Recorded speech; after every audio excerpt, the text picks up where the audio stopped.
بسم اللہ الرحمن الرحیم ایاک نعبد و ایاک نستعین۔ میں آج اپنے ان سارے پاکستانیوں کا شکریہ ادا کرنا چاہتا ہوں کہ جو آج سڑکوں پہ نکلے، جنہوں نے مظاہرے کیے، پروٹیسٹ کیا، ایک الیکشن کمشنر کے ایک جانبدار فیصلے، ایک سازش کا حصہ بن کے، ایک مافیا کا حصہ بن کے اس نے جو فیصلہ کیا آج، اور جس کی وجہ سے میری قوم سڑکوں پہ نکلی، میں سب کا شکریہ ادا کرنا چاہتا ہوں۔ پہلے تو میں اپنی قوم کے سامنے یہ رکھنا چاہتا ہوں یہ کیا فیصلہ ہے، یعنی یہ توشہ خانہ کیا چیز ہے؟ توشہ خانہ وہ ہے کہ جب ملک کا پرائم منسٹر، اس کے وزیر، اس کے آرمی چیف، ان کو جب پریزنٹس ملتے ہیں، جب وہ اقتدار میں ہوتے ہیں، تو جب ان کو تحفے ملتے ہیں، تو یہ جو سارے تحفے ہیں یہ جاتے ہیں توشہ خانہ کے اندر۔ ایک پورا ریکارڈ ادھر قائم کیا جاتا ہے۔ اس توشہ خانہ سے ایک قانون کے تحت آپ فیصلہ کر سکتے ہیں کہ میں ایک آدھی قیمت، ہمارے دور میں آدھی قیمت ہم دے کے ہم وہ خرید سکتے ہیں وہاں سے۔ سارا ریکارڈ اس کا ہے پڑا ہوا ہے توشہ خانہ میں۔ تو یہ جو کیس اس نے کیا ہے، یہ جو کیس کے اوپر فیصلہ دیا ہے، میں آپ ساری قوم کے سامنے اب یہ کہنا چاہتا ہوں کہ جب بھی، اور انشاءاللہ ہم اب جا رہے ہیں عدالت میں آج سب کے سامنے کہنا چاہتا ہوں کہ یہ عدالت کے اندر کیس جائے گا اور اس میں ایک چیز غیر قانونی نہیں نکلے گی، کیونکہ سارا ریکارڈ اویلیبل ہے۔ اور جنہوں نے قانون توڑا ہے، توشہ خانہ کا قانون کس نے توڑا ہے؟ آصف زرداری نے اور نواز شریف نے۔ کیسے توڑا ہے؟ انہوں نے 4 مہنگی گاڑیاں اس توشہ خانہ سے نکالی ہے۔ قانون یہ کہتا ہے کہ آپ گاڑیاں نہیں نکال سکتے، مجھے بھی ملی تھی۔ تو ان کے کیس تو سنے نہیں، ان کے 10 سال سے کیس پڑے ہوئے ہیں جو انہوں نے یہ گاڑیاں غیر قانونی طور پہ نکالی تھی۔ اور وہ جو کہ سارے میرے وکیل نے آج قوم کے سامنے بتایا کہ سارا ریکارڈ اویلیبل ہے، اس کے اوپر اس نے یہ فیصلہ کیا۔ تو پہلے تو ہم جائیں گے انشاءاللہ عدالت میں، لیکن میں اس الیکشن کمیشنر کے اوپر اپنی قوم کے سامنے اس کا ذرا اصلیت رکھنا چاہتا ہوں۔ یہ وہ آدمی ہے جو پچھلے 2.5 سال سے ہمارے خلاف فیصلے دے رہا ہے۔ 8 یا 9 دفعہ اس نے ہمارے خلاف فیصلہ دیا، ہم عدالت میں گئے اور عدالت نے اس کے فیصلے اوور ٹرن کر کے ہمارے حق میں فیصلے دیے، کیونکہ اس کے جو فیصلے تھے وہ غیر جانبدار نہیں تھے۔ ہم ای وی ایم مشینز کے اوپر کوشش کرتے رہے کہ اس ملک میں صاف اور شفاف الیکشن ہو، 2 سال کوشش کرتے رہے۔ اس الیکشن کمیشن نے پیپلز پارٹی اور نون لیگ کے ساتھ مل کے وہ نہیں ہونے دیا۔ ہم نے عدالت میں گئے کہ جو سینٹ کے اندر پیسہ چلتا ہے، سینٹ کے الیکشنز کے اندر، کہ وہ ووٹ ویریفائبل ہونی چاہیے، یعنی لوگوں کو پتہ ہونا چاہیے کہ آپ کے ایم پی کدھر ووٹ ڈال رہے ہیں۔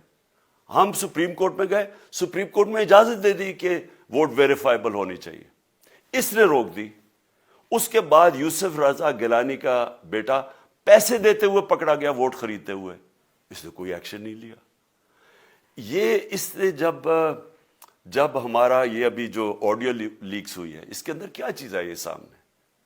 آڈیو لیکس میں یہ سامنے آئی کہ نون لیگ کے ساتھ بیٹھ کے یہ فیصلے کر رہا تھا کہ کون سے حلقے ہمارے کمزور ہیں اور کدھر پی ڈی ایم کی ووٹ جو تھی ہمارے حلقوں سے دگنی تھی۔ اس نے ان کے ساتھ بیٹھ کے فیصلے کیے۔ یہ جو ابھی حال ہی میں الیکشن ہوئے ہیں، اسی الیکشن کمیشن نے، اس نے پہلے بھی جب پنجاب کے بائی الیکشن ہوئے تب بھی پوری الیکشن کمیشن کی مشینری نے ان کی مدد کی، اور اس کے گورنمنٹ بھی پنجاب میں انہی کی تھی، گورنمنٹ کی مشینری نے بھی پوری مدد کی۔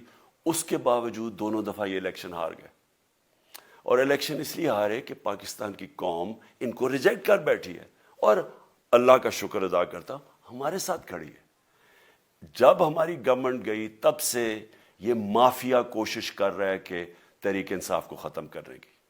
پہلے تو انہوں نے گورنمنٹ گرائی بیرونی سازش، پھر انہوں نے کروڑ روپیہ خرچ کیا، 20 یا 25 کروڑ روپے کی ووٹیں خریدی، لوگوں کو لوٹا بنایا، ہماری گورنمنٹ گرائی۔ اس کے بعد جب ہم نے مظاہرہ کیا، پرامن مظاہرہ، آئین اور قانون میں رہتے ہوئے، ہمیں آئین اجازت دیتا ہے پرامن احتجاج کرنے کی، ہم نے پرامن احتجاج کرنا تھا۔ انہوں نے جس طرح ایک بیرونی جو آج بھی وہ سائفر اویلیبل ہے جس میں واضح ہے کہ ان کو باہر سے مل کے انہوں نے ایک گورنمنٹ گرائی تھی. سب کو پتہ ہے سندھ ہاؤس میں 20-25 کروڑ روپیہ چلا اور گورنمنٹ انہوں نے گرائی. اس کے اوپر مظاہرہ ہم نے کیا 25 مئی کو.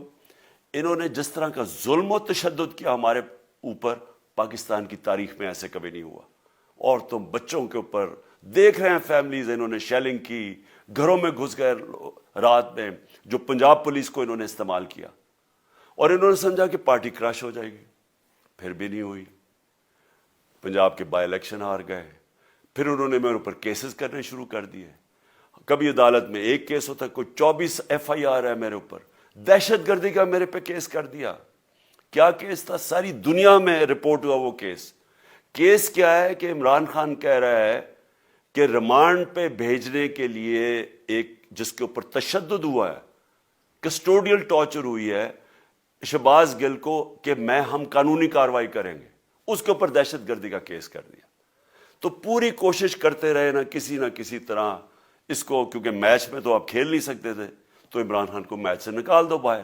یہ شروع سے ان کی کوشش تھی. پتہ ان کو چل گیا کہ عوام آ گئی ہے کھڑی ہو ہمارے ساتھ. بڑے میں جلسے ہوئے ہیں, کبھی اتنے بڑے جلسے ہوئے ہی نہیں پاکستان میں. اور پھر یہ جو ابھی جو الیکشن ہوا ہے اس کے اندر پوری پلاننگ کرتے, ایک کینڈیڈیٹ کھڑا کر کے پھر بھی ہار گئے.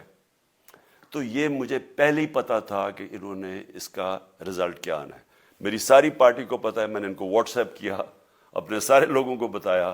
مجھے کل رات میں نے سب کو بتا دیا کہ اس نے ڈسکوالیفائی کرنا ہے, کیونکہ یہ اس سازش کا حصہ ہے, یہ مافیا کا حصہ ہے.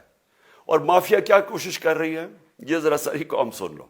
جو پاکستان کی سب سے بڑی پارٹی ہے, جو فیڈرل پارٹی ہے, باقی پارٹیز تو اب صوبائی پارٹیز رہ گئی ہیں, چھوٹی سکڑ کے ہو گئی ہیں فیملی پارٹیز. جو سارے ملک کے اندر ایک فیڈرل پارٹی ہے اس کو ختم کرنے کی کوشش کر رہے ہیں. اور یہ میں پھر سے اس ملک کی تکلیف دے جو ہمارا تاریخ کا حصہ تھا, جب ایسٹ پاکستان ہمارے سے علیحدہ ہوا, کیا ہوا تھا؟ جو پارٹی کو سب سے بڑا مینڈیٹ ملا اسی پارٹی کو ختم کرنے کی کوشش کی. ملک کا جو ہوا وہ تاریخ کا حصہ ہے. یہ پھر کوشش کر رہے ہیں کہ ایک پارٹی جو ساری فیڈریشن کو اکٹھا رکھ سکتی ہے اسی پارٹی کو ختم کرنے کی کوشش کر رہے ہیں کہ جناب عمران خان کو کسی طرح ڈسکوالیفائی کرے اور پھر الیکشن ہو. اور پھر مجھے اور نواز شریف کو ایک ہی طرح دکھایا جا رہا ہے کہ اچھا جی عمران خان بھی ڈسکوالیفائی ہو گیا تو نواز شریف بھی ہو گیا. نواز شریف اس ملک کا بڑا مجرم ہے. 30 سال سے چوری کر رہا ہے اس ملک کا پیسہ باہر. بڑے بڑے محلات ہیں اس کے اور اس کے بچوں کے باہر. ایک رسید نہیں دکھا سکتا کہ پیسہ کدھر سے آیا. میں نے کرکٹ کھیلتا تھا تو میں نے ایک فلیٹ خریدا. میں تو پبلک آفس ہولڈر بھی نہیں تھا. 34-35 سال پہلے میں نے فلیٹ خریدا جب کرکٹ کھیلتا تھا. اس کے باوجود میں نے 8 مہینے عدالت کے اندر ایک ایک رسید بتائی کہ مجھے کدھر سے انکم آئی, کدھر سے آمدنی آئی, اور باہر سے حلال کے پیسے کی جو میں نے جو خرچہ جو خریدا فلیٹ, اس کو جب بیچا بینک کے تھرو پاکستان میں پیسہ لے کے آیا, اپنے ملک میں پیسہ لے کے آیا. اس کی بھی منی ٹریل تھی. عدالت نے مجھے صادق اور امین کہا, اور مجھے مقابلہ اس آدمی سے کر رہے ہیں جو اربوں روپے کی پراپرٹیز لے کے بیٹھا ہوا ہے. کبھی کوئی جھوٹ بولتا ہے کہ جی مجھے قطری کھاد کے جی قطری نے پیسے دے دیے, کبھی وہ کہتا ہے یہ ہیں وہ ذرائع, وہ فیل ہو جاتا ہے. وہ بیٹی کہتی ہے میرے لندن تو چھوڑو پاکستان میں کوئی پراپرٹی نہیں, اور پھر پراپرٹی نکلا. یعنی جو بتا ہی نہیں سکتے کہ اس ملک سے باہر اربوں روپے کی پراپرٹیز ہے, اور اس کو اور میرے ساتھ کر رہے ہیں کہ جی اب دونوں ڈسکوالیفائی ہو گئے. اور جو سب سے شرمناک چیز کیا ہے کہ جس آدمی کی ساری پراپرٹی سب پاکستان سب ڈکلیئرڈ اپنے نام پہ, اس کو ڈسکوالیفائی کر رہے ہیں, اور یعنی میچ سے باہر رکھنے کی کوشش کر رہے ہیں. اور کن کو اس ملک میں بچایا جا رہا ہے؟ اس ملک کے بڑے بڑے مجرم جن کے اوپر اربوں روپے کے کیسز ہیں, وہ آ کے پہلے تو ان کو سازش کے تحت ملک پہ بٹھایا جاتا ہے, پھر وہ قانون اسمبلی میں بیٹھ کے نیب کا قانون چینج کرتے ہیں اور 1100 ارب روپے اپنا معاف کروا لیتے ہیں. قوم جب نیچے پسی ہوئی ہے آج مہنگائی میں, بے روزگاری میں, 6 مہینے میں انہوں نے ملک کدھر سے کدھر پہنچا دیا ہے. آج دنیا کہہ رہی ہے کہ پاکستان قرضے نہیں اپنے واپس کر سکتا, ہمارے بانڈز کریش کر گئے ہیں, ہماری انڈسٹری نیچے جا رہی ہے, ہمارا فورن جو پاکستان میں ڈالرز آنے تھے ایکسپورٹس بھی نیچے جا رہی ہیں, ریمیٹنس بھی نیچے جا رہی ہے, ملک کی دولت کم ہو رہی ہے, گروتھ ریٹ نیچے چلی گئی ہے, کسان علیحدہ سڑکوں پہ نکلے ہوئے ہیں, ٹیکسٹائل انڈسٹری وہ 20% بند ہو گئی ہے. 6 مہینے میں وہ پاکستان کو یہاں لے کے آئے ہیں اور اپنے صرف پیسے بچا رہے ہیں, صرف آ کے اپنی چوری بچا رہے ہیں. اور جو آدمی 26 سال سے سٹرگل کر رہے ہیں اس ملک میں, قانون کی بالادستی ہو, انصاف ہو, احتساب ہو, اس کے اوپر کیسز کر رہے ہیں اس طرح کے, صرف اور صرف میرا منہ بند کرنے کے لیے. میں آج اپنی ساری قوم کے سامنے یہ آپ سب کے سامنے یہ وعدہ کرتا ہوں کہ میری جتنی بھی زندگی ہے وہ ان چوروں کا مقابلہ کرنے کے لیے. میں اس کو سیاست نہیں سمجھتا, میں اس کو جہاد سمجھتا ہوں. یہ جو مافیا بیٹھا ہوا ہے جس کا یہ حصہ ہے یہ الیکشن کمشنر, میں جب تک زندہ ہوں میں ان کا مقابلہ کروں گا. میں اپنے سارے آج جو پروٹیسٹرز بیٹھے ہیں, میں آپ سب کو آج پہلے تو شکریہ ادا کرتا ہوں. اب میں کہتا ہوں کہ اب آپ پروٹیسٹ ختم کر دیں. آج آپ پروٹیسٹ اب ختم کر دیں, کیونکہ لوگ اس وقت مشکل میں ہیں اور میں نہیں چاہتا کہ میری قوم مشکل میں ہو. لیکن آپ سب تیاری کریں. میں نے کہا تھا مہینے کے اینڈ میں لانگ مارچ کروں گا, اور میں پوری طرح انشاءاللہ اس ملک کی تاریخ کی یہ سب سے بڑا پروٹیسٹ ہوگا. اور یہ صرف لانگ مارچ پہ ختم نہیں ہوگا, یہ میری حقیقی آزادی کی تحریک چلتی رہے گی جب تک اس ملک کے اندر قانون کی بالادستی قائم نہیں ہوگی. اس طرح کے چور, اس طرح کے ڈاکو, اس طرح کے مافیا, اس طرح کا یہ کرپٹ الیکشن کمشنر, جب تک یہ بیٹھے ہیں میری یہ تحریک چلے گی. اور میں اپنی ساری قوم کو آج کہہ رہا ہوں کہ یہ ملک ایک فیصلہ کن موڑ پہ ہے. اگر ہم جو اللہ کا حکم ہے کہ ظلم اور ناانصافی کے سامنے کھڑے ہو, جہاد کرو, اللہ کا حکم ہے امر بالمعروف, اچھائی کے ساتھ کھڑے ہو اور اس طرح کے چوروں کے خلاف کھڑے ہو, جب تک ہم قوم اس فیصلہ کن وقت پہ اب جدوجہد کرنے کے لیے تیاری نہیں کریں گے, ہم ان چوروں سے اپنی جان نہیں چھڑا سکیں گے. جہاد اللہ نے ہمارے پہ فرض اس لیے کیا ہے کہ جب ہم ظلم کا مقابلہ کرتے ہیں اپنی بہتری کرتے ہیں, ظلم کم ہو جاتا ہے. جب ہم اس طرح کی ناانصافی اور ظلم کے سامنے سر جھکاتے ہیں ہماری معاشرہ تباہ ہو جاتا ہے. جب معاشرہ اچھے اور برے کی تمیز ختم کرتا ہے, یہ چور جا کے ملک کا فیصلہ کرتے ہیں, وہ معاشرہ کو تباہ کر دیتے ہیں. ہم آج اس فیصلہ کن وقت پہ کھڑے ہیں. میں آپ کو کال دوں گا, پھر سے میں آپ کو کہوں, اور انشاءاللہ اس ملک کی تاریخ کی یہ سب سے بڑا مظاہرہ ہوگا, یہ سب سے بڑی پروٹیسٹ موومنٹ ہوگی, اور یہ رکے گی نہیں. اب یہ جب تک ہم اس ملک کو حقیقی طور پہ آزاد نہیں کرتے, یہ میری پروٹیسٹ موومنٹ اب چلتی رہے گی. پاکستان زندہ باد.